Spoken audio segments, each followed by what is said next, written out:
અને ગઢપુર એટલે અહીંથી તમે સાળંગપુર જાઓ એટલે સાળંગપુરની બાજુમાં ભક્તો આ ગઢપુર ગામ છે. સંપ્રદાયનો જે વર્ગ બેઠો છે એને આ ગામનું નામ સાંભળ્યું હશે, પણ જે સંપ્રદાયની અંદર જોડાયો નથી ને એને આ ગામનું નામ સાંભળ્યું નહીં હોય. તો એ ગઢપુરની અંદર ભગવાન સ્વામિનારાયણ વિશેષે કરી અને 30 વર્ષ સુધી રોકાયા છે. એ ગઢપુરની એક દરબાર છે, દરબારનું એ પરિવાર, અને દરબારના પરિવારના પ્રેમને લઈ અને ભગવાન ત્યાં આટલા વર્ષો સુધી રોકાયા. તો એ જ ભગવાન સ્વામિનારાયણનું, એ જ દાદાના દરબારનું એક ચરિત્ર લઈએ પછી આપણી કથાને વિરામ રાખીએ. બહુ સરસ મજાનું આ ચરિત્ર. ભગવાન સ્વામિનારાયણ એક દિવસ એ દાદાના દરબારની અંદર રીસાઈ અને બેઠા છે. રીસાયેલા પરમાત્મા દાદાના દરબારમાં બેઠા છે. જે ભક્ત કે જે સંત દર્શન કરવા માટે જાય તો ભગવાનનું મોઢું ચડેલું છે. હવે મોઢું ચડેલું માણા લાગે કેવો? અને તમને બધાને તો અનુભવ જ છે, નથી કે ઘરની અંદર એક વ્યક્તિ જ્યારે રીસાઈ જાય છે ત્યારે એનું મોઢું કેવું હોય છે? એ બાપ દીકરા વચ્ચે બોલાચાલી થઈ હોય, કે સાસુ વહુ વચ્ચે બોલાચાલી થઈ હોય, કે ભાઈ ભાઈ વચ્ચે બોલાચાલી થઈ હોય, કે પતિ પત્ની વચ્ચે બોલાચાલી થઈ હોય, તો એકબીજા રીસાઈ જાય. આ તો તમે બધા ડાયા છો, સમજણા છો, બીજા કોઈ પડે એ પહેલાં તમે સમાધાન કરી નાખો છો. અને ભાઈ સમાધાન તો કરવું જ પડે ને, એક જ ઘરમાં રહેવાનું છે ને. જો ન સમાધાન કરો તો રોટલા વિના ના થઈ જાવ ને. સમાધાન કરવું પડે ને. ગ્રહસ્થ છો, ગ્રહસ્થના ઘરની અંદર આવો ખડભડાટ થવો જોઈએ, વાંધો નહીં. જેમ વાસણ ખડખડતા હોય ને એવી રીતે ખખડવું જોઈએ, પણ એટલા માપે ખખડવીએ કે એને ગોબા ન પડી જાય. જો એ વધારે ખખડાવા જઈએ તો ગોબા પડી જાય, અને ગોબા પડે તો ઉપાડવા મોંઘા પડે ને. એટલે ગ્રહસ્થના જીવનની અંદર કકડાટ થવો જોઈએ, પણ લિમિટમાં થવો જોઈએ. તમે એમ કહેતા, સ્વામી કહેતા કકડાટ કરો, પણ ગોબા પડી જાય ને પછી એકબીજાના વેલ્ડિંગ થાય એવું ન હોય ને એવો કકડાટ કરીને પછી એમ કહો કે સ્વામી કહેતા હતા કહીને ગયા ને ઓરિયો ઘોરી અમારા માથે આવત બીજી વાર આવવાનું ન થાય. અહીંયા અમારે પાછું હજી અહીંયા આવવાનું છે બીજી વાર. આ કકડાટ થયો ને મને એક વાત યાદ આવી ગઈ. એક સંત મહાત્મા, જોજો આ પતિ પત્નીના કેવા મીઠા ઝઘડાઓ છે. એક સંત મહાત્મા એ ગામમાં ગયા છે. 7 દિવસ સુધી કથા કરી. 7મા દિવસે સંત મહાત્માએ જાહેર સભાની અંદર વાત કરી છે કે હે શ્રોતાજનો, મેં 7 દિવસ સુધી તમને કથા સંભળાવી છે, પણ મારે એ કથાના ફળ સ્વરૂપે તમારી પાસે દક્ષિણા લેવી છે. એટલે બધા શ્રોતાઓ વિચાર પડે કે આ મહાત્માને શું દક્ષિણા લેવાની હશે. સંત મહાત્માએ કીધું, જો મારે સંપત્તિ નથી જોતી, મારે તમારી કોઈ ઘરની વસ્તુ નથી જોતી, મારે તો માત્ર તમારી પાસે એ લેવું છે કે આટલા બધા બેઠા છો એમાંથી એની પત્નીથી પ્રતિકૂળ કેટલા છો. પ્રતિકૂળ એટલે સમજો છો ને, એની સાથે ઝઘડો છો કેટલા, લ્યો. હવે આટલા બધા માણસોમાં એ સંતે જાહેરાત કરી કે જે પોતાની પત્ની સાથે ઝઘડો કરતા હોય એ માણસ આ બાજુથી આ બાજુ આવી જાય. એટલે આપણે કોઈ ઊભા ન થતા, બધા વ્યવસ્થિત બેસી રહેજો, એકદમ સેટિંગ થઈ ગયું છે. આપણે કોઈને ઊભા થવાની જરૂર. આ તો ઈ સંત મહાત્મા ઈ જે ગામ હતું એની રામનગરની વાત થાય ભાઈ. અહીંયા તો રામ રાજ્ય, એના રાજ્યમાં કોણ ઝઘડે? સંતે જાહેરાત કરી છે કે જે પોતાની પત્નીથી પરેશાન હોય એ આ બાજુથી આ બાજુ આવી જાય. હવે હજારો માણસની જનમેદની વચ્ચે કોણ એવો વીર પુરુષ છે કે બધાની વચ્ચે ઊભો થઈ અને મહાત્માને એમ કહે કે મારે મારી પત્ની સાથે અન્ન બનાવવું છે અને રોજ માથાકૂટ, રોજ ઝઘડો થાય છે, એવું કોણ કે? કોઈ કે? અને તમે એવા કઈ ડાયા છો? કો અમને. નો જ કહો ને. કોઈએ ન કીધું.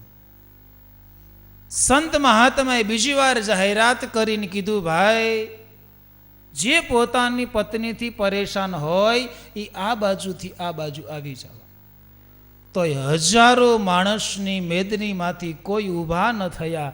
સંતે ત્રીજી વાર જાહેરાત કરીને કહ્યું, જેને સમાજની લોક લાજ નડતી હોય તો લોક લાજને તોડી મારા વચનની ખાતર હું કહું છું કે જેને પોતાની પત્નીથી પરેશાની હોય એ આ બાજુથી આ બાજુ આવી જાય. સંતે ત્રીજી વાર આટલું કીધું એટલે બેઠેલામાંથી વિચાર આવ્યો કે રોજ માથાકૂટ, રોજ મારકૂટ થાય, મારાતારી થાય, બોલાચાલી થાય, અને આ સંત 7 દિવસથી આપણને કથા સંભળાવે છે. હવે નિખાલસ હૃદયથી આપણને પૂછે, લાવો હું કહી દઉં કે મારે મારી પત્ની સાથે અનબનાવ છે ને ઝઘડો થાય છે. એટલે 1000માંથી એક ઊભો થયો. સંતે કીધું આ બાજુ બેસી જાઓ. એક ઊભો થયો એટલે બીજાને એમ થયું કે મારે યાદ છે,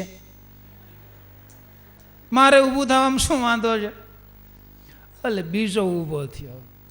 2 ગયા એટલે વળી એમાંથી ત્રીજાને એમ થયું કે હવે મારે આ જ પ્રશ્ન ઘરમાં રોજ ઉઠીને માથાકૂટ છે, એના કરતા લાવને હું જાઉં. એ ત્રીજો ગયો, ચોથો ગયો, 5મો ગયો, 999 વહી ગયા, એક જ બેહી રહ્યા. 999 ને એની પત્નીની સાથે અનબનાવ, માથાકૂટ, ઝઘડો, મારકૂટ બધું થાય, એક જણાને નથી. એ 50-55 વર્ષના એક ભાઈ એ સભામાં બેઠા રહ્યા. સાધુ રાજી થયા કે આ એની પત્નીથી પ્રતિકૂળ છે, અનુકૂળ નથી, આને એની પત્નીનું સુખ છે, બાકી 2 માણસ એકદમ શાંતિથી રહે છે. સંત કહ્યું, બસ તમારું દાંપત્ય જીવન મને ગમ્યું કે તમારા દાંપત્ય જીવનની અંદર કોઈ ઝઘડો નથી, કંકાસ નથી, ક્લેશ નથી, હું બહુ રાજી થયો છું. ઓલા માણસે સંતને કહ્યું, બાપજી મારા દાંપત્ય જીવનને તમે બહુ વખાણ્યું, બહુ સારું, પણ આજ સવારે અમે 2 માણસ ઝઘડ્યા હતા, ટીચણ પછીના પગ ભાંગી નાખ્યા છે, ઊભો થઈ શકતો નથી, ને કે પહેલો વારો બાપજી મારો હતો. એટલે આમાં તાલીઓ ન પડાય, તમારી વાતું છે, થોડી અમારી વાતું છે. તમે બધાયમાં તાલીઓ પાડો છો યાર. હે આ દિયો ભલે પાડો તારે, બીજું શું આપણે આમાં. ઓહો, તમારે ભાંગી એવું નથી એટલે રાજી થાવ છો, બહુ સરસ. લ્યો, આ તો ભક્તો એક રમૂજની વાત છે, આનંદની વાત છે, પણ કહેવાનો ભાવાર્થ કે જે માણસ એકવાર રીસાઈ જાય છે, રીસાયેલા માણસને રીઝાવો બહુ મુશ્કેલ છે. તો આજે અનંત કોટી બ્રહ્માંડનાથ ભગવાન સ્વામિનારાયણ એક દાદાના દરબારની અંદર જ્યારે રીસાઈ ગયો છે ને, ત્યારે એને રીઝવવા માટે ભગવાનના સંતો ભગવાનની પાસે જઈ પગે લાગીને કહે, અરે પ્રભુ કેમ રીસાઈ ગયા છો, કોઈની સાથે બોલતા નથી. પણ ભગવાન સ્વામિનારાયણ કોઈની સાથે બોલે નહીં, રીસાયેલા છે, મોઢું ચડાયેલું છે. જઈ અને કોઈ ભગત પગે લાગે, જય સ્વામિનારાયણ, હવે રીસાયેલો માણસ બોલે કેવી રીતે? જય સ્વામિનારાયણ કે ને, આવી રીતે કરે છે. 1 દિવસ, 2 દિવસ, 3 દિવસ થયા છે, રીસાયેલા પરમાત્મા રીઝાતા નથી. અને એમાં એક ભગવાન સ્વામિનારાયણના સંત જેનું નામ બ્રહ્માનંદ સ્વામી છે, અને એ બ્રહ્માનંદ સ્વામી રાજસ્થાન ખાણ ગામની અંદર એક ગઢવી પરિવાર, ચારણના પરિવારની અંદર જન્મેલું આ સંતાન કે જે શતાવધાની પુરુષ હતો, પિંગળ શાસ્ત્રને ભણેલો એ પુરુષ, શતાવધાની પુરુષ એક સાથે 100 વ્યક્તિ બોલતા હોય અને 100 વ્યક્તિનું સાંભળી લે, અને સાંભળ્યા પછી 100 વ્યક્તિના જવાબ એક સાથે આપી દે ને, એ શતાવધાની પુરુષ ભગવાન સ્વામિનારાયણના સંત એ બ્રહ્માનંદ સ્વામી હતા, જેને ગ્રહસ્થ જીવનની અંદર લાડુદાન ગઢવી કહીને બોલાવતા. એ બ્રહ્માનંદ સ્વામી ભગવાન સ્વામિનારાયણને રીઝવવા માટે તૈયાર થયા છે. જોજો પરમાત્માને આ સાધુ કેવી રીતે રીઝવે છે. બ્રહ્માનંદ સ્વામીએ કોઈ ભગતને કહી અને પૂછ્યું કે જાઓ ભગવાન સ્વામિનારાયણ અત્યારે દાદાના દરબારમાં શું કરે છે. ભગત જોવા આવે તો ભગવાન સ્વામિનારાયણ માણકી ઘોડી ફેરવે છે. પેલા ભગતે આવી બ્રહ્માનંદ સ્વામીને કહ્યું છે કે સ્વામી, ભગવાન સ્વામિનારાયણ માણકી ઘોડી ફેરવી રહ્યા છે. અને એ જ વખતે ભગવાન સ્વામિનારાયણની રીશ ઉતારવા માટે બ્રહ્માનંદ સ્વામી સ્ત્રીના કપડાં પહેરે છે. સ્ત્રીના કપડાં પહેરી લાજનો મોટો ઘૂમટો તાણ્યો છે અને ભગવાન સ્વામિનારાયણ જે દાદાના દરબારમાં માણકી ઘોડી ફેરવે છે ત્યાં આવે અને માણકી ઘોડી ફેરવતા ભગવાનની સામે આવી લાજનો મોટો ઘૂમટો તાણી અને ભગવાન સ્વામિનારાયણની સામે ઊભા રહ્યા છે. ભગવાન સ્વામિનારાયણે જોયું છે.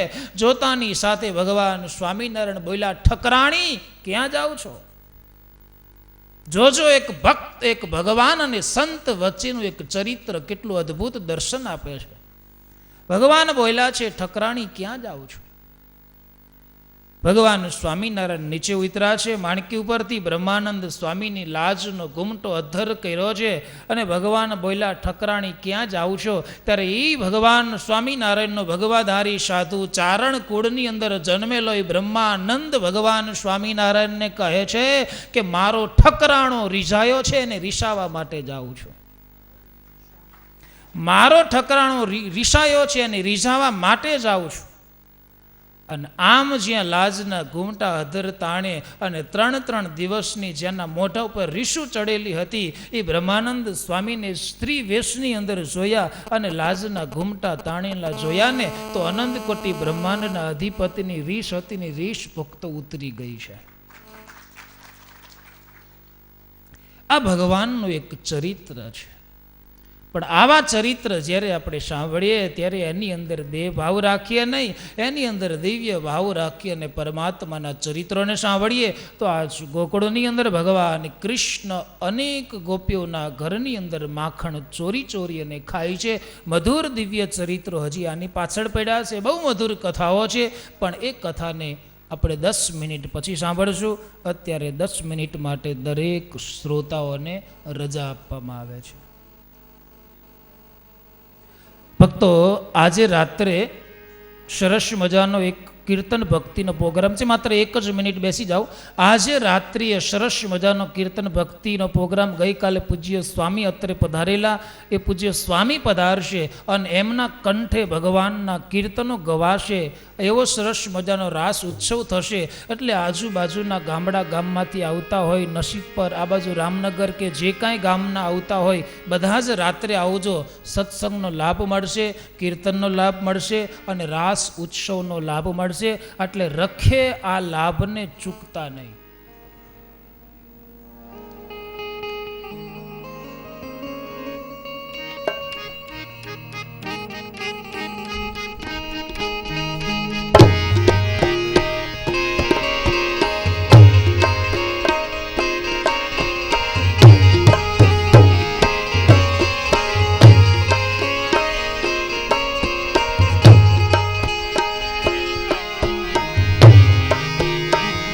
શરદ પૂનમની રાતડીને કોઈ ચંદ્ર ચૈરો આકાશ રે આવેલ આશા ભૈલા રે.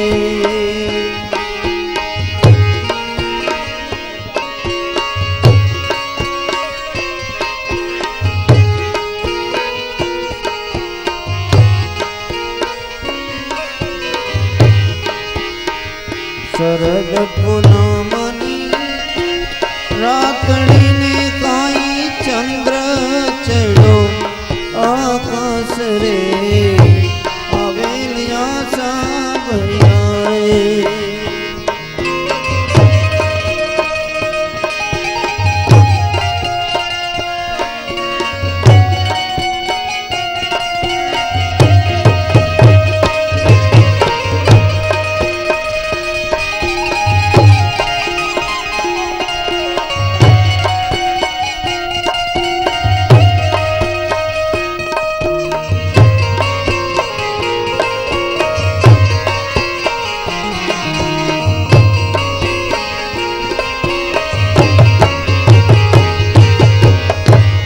તારા દેસુરણાને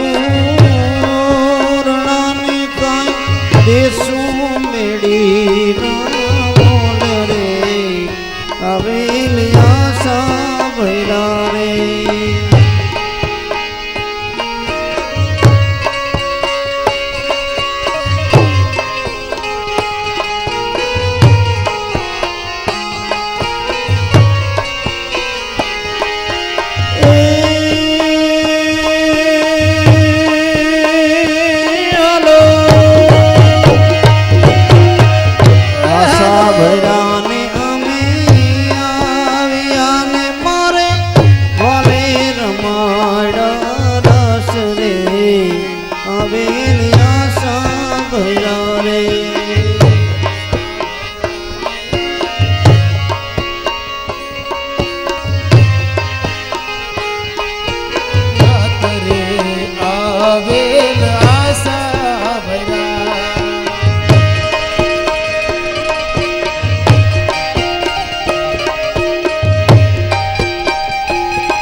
દેશું દાડ મિની કાઈ દેશું કનેરી કાગરે આવેલ આશા ભૈરા રે દાતણ દેશું દાડ મીન કાય દેશું કનેરી કાટ રે આવેલ આશા ભૈરા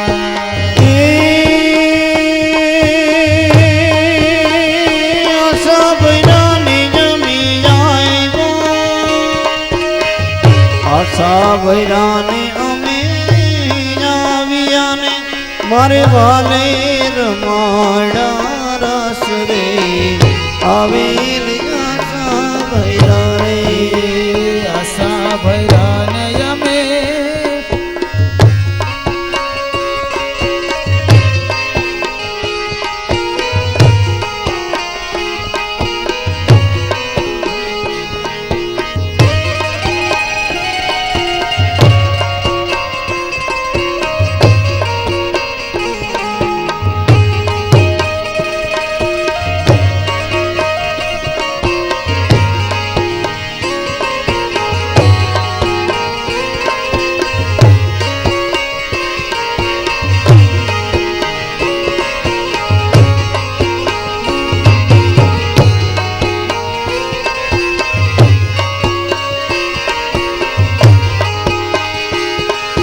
નટવર નાનો રે કાનો રમે છે મારી કેડમાં નટવર નાનો રે કાનો રમે છે મારી કેડમાં ઓ ફૂલ કુંવર નાનો રે એડી દડો કાનાના હાથમાં નટવર નાનો રે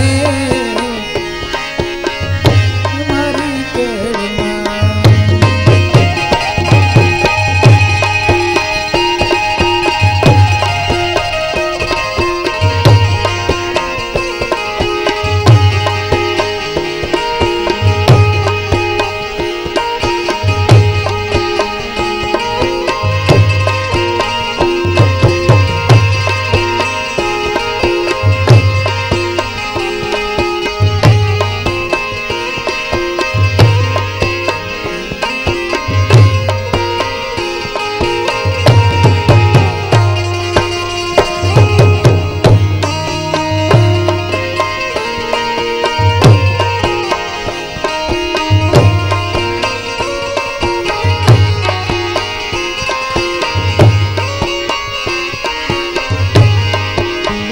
ભોજન દેશું ના પસીને કાઈ દેશું કલિયેલા દૂધ રે આવેલ આશા ભૈરા રે ભોજન દેશું લાપસીને કાઈ દેશું કઢિયેલા દૂધ રે આવેલ આશા ભૈરા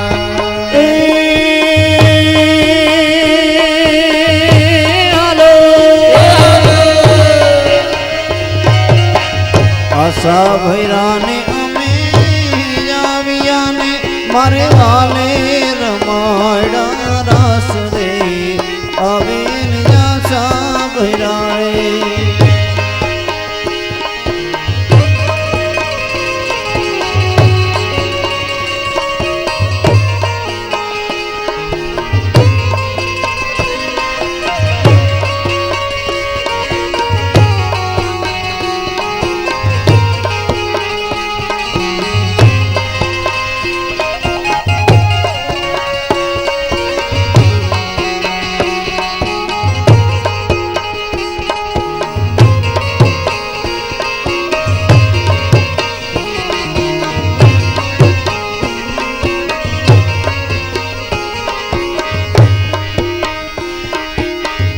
રાવણ દેશું કુંડિયુને કાય દેશું ગંગાજીના નીર રે આવેલ આશા